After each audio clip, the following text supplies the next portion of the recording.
Greetings, girls and goblins, and ladies universe and white and nerdy, and it's back in time for Lazyween.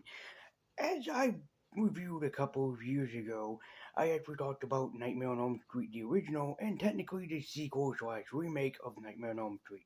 But today I'm actually going back onto Elm Street to revisit that nightmare that just never ends. So we're going back to the past and reviewing and checking out and giving a Lazyween treatment to an underrated film in the series I actually feel like it's not bad, it's not really that great, but I really do think that it's definitely an underrated one that really had some good ideas, but in some ways not a very good payoff. And that is and that is Nightmare on Elm Street, not Friday the 13th, Freddy's Revenge. This will be my overview, retrospective, everything that you'd want upon the movie Nightmare on Elm Street 2, Freddy's Revenge. So just to warn people, spoilers. So if you haven't seen this movie yet and you're wondering about what's going on, just to be forewarned, once again, spoilers. Spoilers are ahead for people, so go see this movie before you watch this review. Nightmare on Elm Street 2 has a funny production history. It's not exactly what you would think it is in this horror genre, with that in fact that yes, a sequel was planned, but not this one. I think I even recall reading somewhere that Wes Craven wanted nothing to do with Nightmare on Elm Street 2, and in fact wanted to go. His original plan for the sequel was either New Nightmare or Dream Warriors or both. So Freddy's Revenge was not supposed to happen, and especially I believe that Wes Craven basically renounced his film. He had nothing to do with it when he was alive. He was like, I don't want anything to do with this film. He basically just hated it to the point of hating it. But we're gonna take a look at it for this Lazyween season, as I personally believe that it is underrated, and I will get into why, and I will also get into why, like, some of the ideas for execution don't exactly pay off the way that they intend to. And there is one film that I love, that the rest of you do too, that did this idea better. So, let's stop pussyfooting around it. Let's go to 1428 Elm Street and see just what the hell is happening there. We got dive into Nightmare on Elm Street 2, Freddy's Revenge. The movie follows a new young man whose family just moved into Elm Street. His name is Jason, and thus he just so happens to be moved into 1428 Elm Street. I gotta give Mark Patton credit because he does do a pretty good job with the role of Jason for what he's given. Granted, it's not much, but he does give the character all his best. Like, he's not popular, but at the same time, Jason is a pretty decent character, and one that most people could probably see themselves in, which is all the more better for Mark Patton's performance. Horrible, ugly, dirty, under the sheets with me, tearing at my nightgown with his steel claws. This was mostly the reason that pissed people off. Heather Langenkamp was not coming back as Nancy, and to which I can kind of agree. Nancy was a good, driven character. She really had her own motives and everything. And especially she was really drawn to the end of her stick in realizing that nobody's gonna believe her that Freddy Krueger actually does exist. Nobody is ever going to believe her that he just randomly come back from the dead. Mark Patton was a kind of unique casting choice, as he does a very good job with the role that he's given, especially since it is a psychological horror film. Later, when Jason snaps under pressure, you really do feel that effect because Mark Patton's acting was pretty decent up to this point. He slowly had to get used to this over time. Like, at first, he's just generic high schooler, but then by the end of the film, he just snaps and he doesn't know how to deal with all the pressure that he's given from what is going on, because he's being possessed by a crazed maniac killer. Jesse, my God, what happened? I took him, I killed him. Jesse, my... I think it's safe to say that Mark was basically the saving grace of the film, as he really did a good job of capturing that good innocence within him, that he's just a teenager who wanted nothing to do with this, but is dragged into this because of the mystery of the house. There is something that pisses people off, including me. They find a diary, him and his girlfriend that he's with, of Nancy that she never had in the original film. I can understand that of actually using it, but the fact that they never ever once pulled the diary into the second film really made people all the more angry, and especially Robert Shea, the producer of this film, was the producer on the original film. So you would think that Robert would have come in here and went, no, no, no, no, no. That is not what we're doing. Let's go back and try it again. And as much as I love Robert Englund, this movie really doesn't use him all that much. Not to say that this was before they changed him into the character that we know from Nightmare on Elm Street 3, The Dream Warriors, but in most regards, they didn't use him quite well. He does not really haunting Jesse, not Jason, my bad, into this, and he's not really trying to convince him like, you're becoming a killer now, Jesse. You're becoming like me. You're doing what I want. And it's kind of like they had an idea of how Freddy could possess somebody, but didn't go well in execution. I like the idea of Freddy trying to shoot his successor, something that would be brought back in Freddy Dead. I'm gonna have to review that at some point with Lazyween, aren't I? That one's gonna hurt when we get to it. But I do like that they tried it in execution, but it didn't work out well in payoff. Robert Englund is a terrific actor, and God bless him, I do love anything that he's in. But here, he just feels so wasted. Like, he's there, his presence is there, but he doesn't have the same kick as the original Nightmare on Elm Street. When you see him for the first time, walking down that alley, his hand stretched out, the fingernails scratching against the metal, that just threatening presence. And including when he says a line, "This is God," you really felt shivers go down your spine because, well, you weren't expecting him to say that. Here, he's just... I don't know what he is. Despite they had an idea for Robert Englund to do, but just couldn't figure it out. And again, this makes sense because the character of Freddy Krueger wasn't what he was at this point. He was still a mystery. I get the idea in the opening that maybe he was shooting Jesse as his successor, but aside from that, I really don't understand what they were trying to do with Freddy during this movie. Who the fuck do you think you are? Hey, you're Josh Baskin! That's the thing. Nobody knows who the fuck that Freddy Krueger was supposed to be at first. Yeah, he was supposed to be the Springwood slasher, the supposed killer, and maybe in the original films it's hinted at, never really experimented with, but it's hinted at that he could have been a child rapist, but it was never pointed out in any of the future films. Well, there's the remake, but we don't talk about the remake. So, there you go. So all in all, it was pretty decent, and again, what is the saving grace of the film probably is Mark Patton as Jesse, who slowly starts to transform into this mysterious killer. I do like the effect of Freddy trying to convince him to kill for him, to bring back the memories of this Springwood slasher. We'll come back to what film did this even better in just a minute here, or basically towards the end of the video.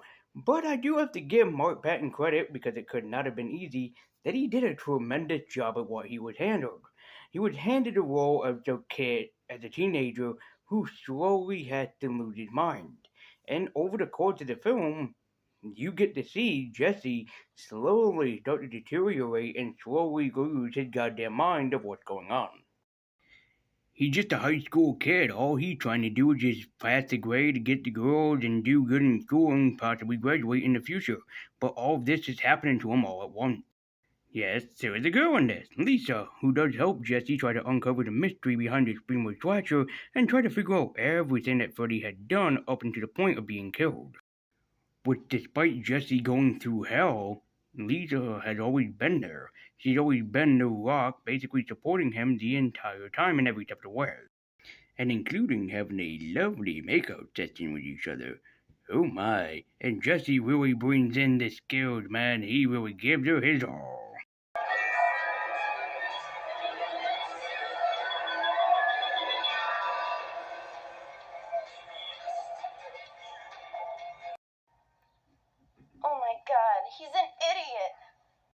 I do get the idea that he doesn't want to hurt Lisa and that he's afraid that basically Freddy within him is going to hurt her. So I do like that. But the fact is, it's like, dude, you have the Gene Simmons ton. Do you know how many women love the Gene Simmons ton? But again, I digress. He's just doing it to basically protect her. Which is then later on in the film where Mark Patton's performance really does excel. Is that he is slowly transforming into Freddy. And there's nothing that he can do to stop the transformation. He tries to go and find help with his friend Brody, who he ends up murdering. Oops. And also he tried to basically to use what he can to try to stop him, but nothing seems to work. Because as the title says, and it's definitely true here, Freddy is on his revenge. And yeah, Freddy's reborn right through Jesse, as he was just wearing Jesse as his skin, well, pun intended, and actually just using him as a puppet to get what he wanted. And what Freddy wanted was not to be forgotten, but to be reborn in the form of Jason. Well, Jesse, which he actually kind of ends up getting. Which the payoff for this movie, I'm sorry to say, is weak. Jesse had to basically summon up his own strength in order to fight the inner demon within him, Freddy Krueger. And this somehow worked. Using his inner strength and the power of love, he ended up fighting his own demons and saving himself. Of course, just like every horror movie, it ends off on a good note, thinking that everything is a-okay, but there is sequel baiting to behold with the film, and that's gonna end it for today. I know I kind of glanced over the film rather quickly, but there's not really much to talk about for the character of Jesse and everybody else. They are great written characters that, as promoted by the writer, he actually did a great job, really in carrying what Wes Craven did in the first film at writing some terrific teenagers and writing them again. Jesse is pretty much the highlight of the movie. He really is the one that goes through the most horror and trauma, and he tried to do everything that he can to basically keep the monster at bay, but yet knows that it's not going to work. It feels like an old EC horror comic come to life, and which, that's honestly a good thing. But the psychological horror aspect doesn't work the way that I was hoping. I was hoping to see Jesse make his own makeshift claw and kind of attack people himself, and then towards the end of the movie, it's highlighted that he's slowly becoming Freddy Krueger. He had now basically summoned this inner demon within himself. The idea of Freddy haunting him and trying to transform him into him is a nice touch, but it doesn't work as well as you'd intend. Freddy in the original movie killed kids, not really teenagers. The only reason why he goes after the teenagers is for revenge against the parents who basically wronged him. I mean, for God's sakes, they keep making Groundkeeper Willie look great in comparison.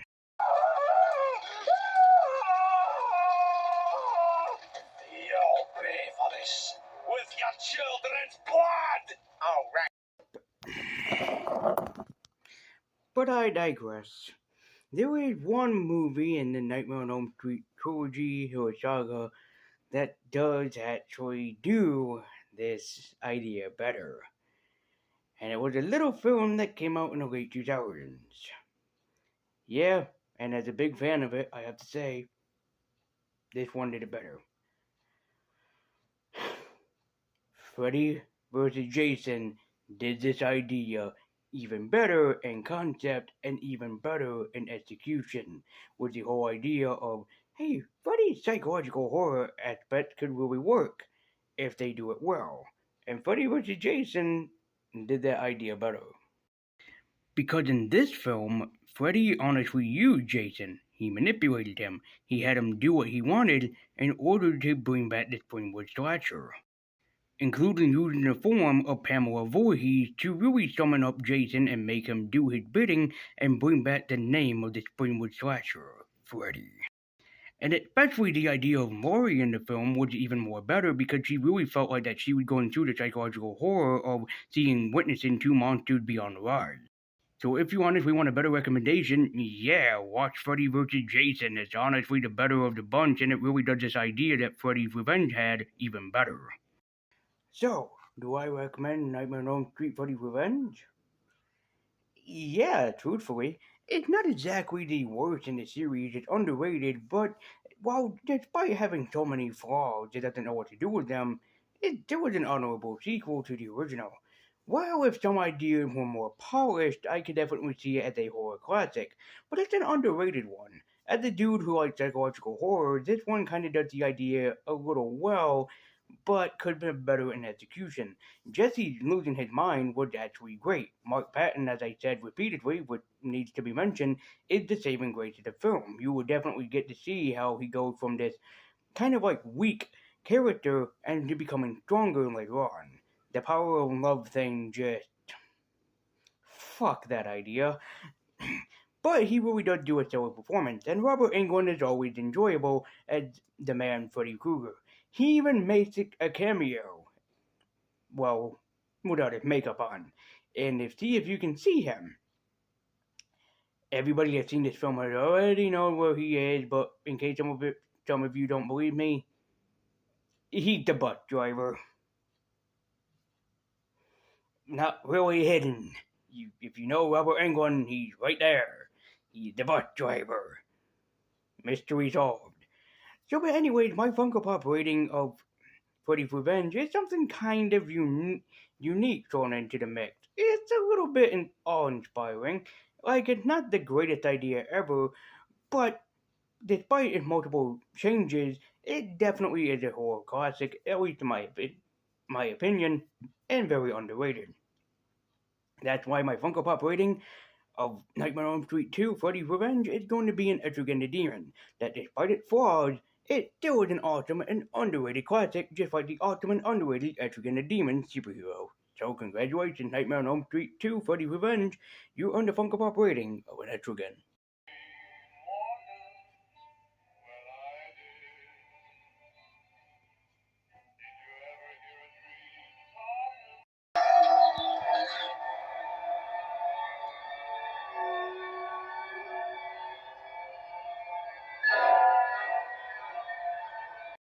Guys, as always, thank you so much for watching. Be sure to like, share, comment, and subscribe. Click that bell icon so you can be notified every time that a Lazyween video comes up. And let me know what you guys thought about Nightmare on Elm Street 2 Freddy's Revenge. Do you honestly think that it's the better of the bunch, or do you think that it's the worst of the bunch? Let me know in the comment down below. I think it's just an underrated classic, but that is just me. Like, it has flaws, some which could be improved on, but still kind of an enjoyable watch. Anyways, so please check out Freddy Revenge if you haven't yet, and if you have, let me know what you think in the comments down below. And if you want me to check out the rest of the Nightmare on Elm Street movies, like within the past years of Lazyween, please do so in the comments down below. So thank you guys so much for watching. I've been Lazyween. I've like new to keep eking on, and thank you guys as always for watching. And until next time, take care and stay spooky.